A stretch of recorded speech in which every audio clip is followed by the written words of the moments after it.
Bonjour à toutes et à tous, merci d'être avec nous pour l'essentiel de l'information de ce mardi 29 mars. Un avion militaire de type MiG-29 s'est écrasé hier soir, juste après son décollage de la base aérienne de la 2e région militaire.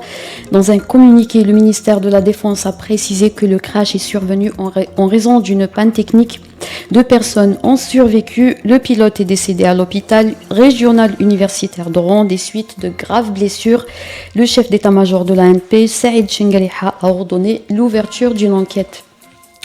Les marchés de proximité pour couvrir la demande sur les produits alimentaires pendant le mois de Ramadan ont ouvert.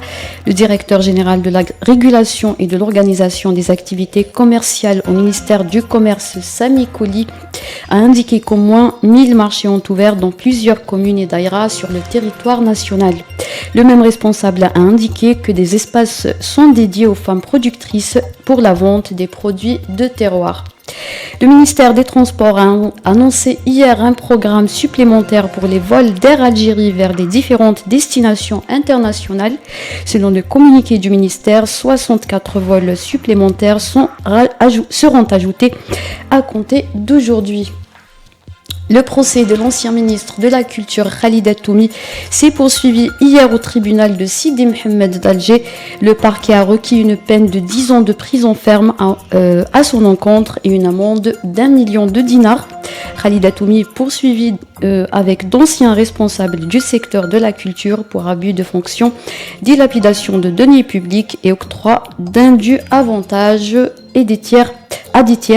Le verdict sera rendu le 7 avril prochain. Le parquet du tribunal de Sidi Mohamed d'Alger a également requis des peines allant de 8 à 10 ans de prison ferme et une amende de 8 millions de dinars à l'encontre des propriétaires du groupe Benamor. Il a également requis une amende de 32 millions de dinars à l'encontre des sociétés incriminées.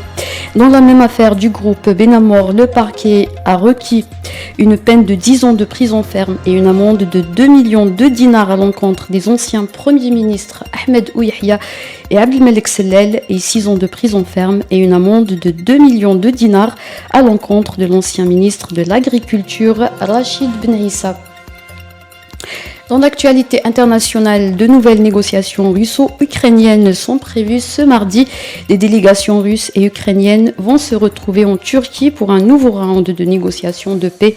Le ministère russe des Affaires étrangères a évoqué des échanges de prisonniers entre les deux camps sans plus de détails. La France, la Turquie et la Grèce prévoient une opération humanitaire d'évacuation dans les tout prochains jours de la ville assiégée de Mariupol dans le sud de l'Ukraine. Les Verts affrontent ce mardi à 20h30 le Cameroun en match retour des barrages des éliminatoires de la Coupe du Monde Qatar 2022 au stade Mustafa Tchakar de Blida. En match aller, la sélection algérienne s'est imposée au stade de Djapoma face au Cameroun sur un score de 1-0. C'était la dernière information. Merci de nous avoir suivis.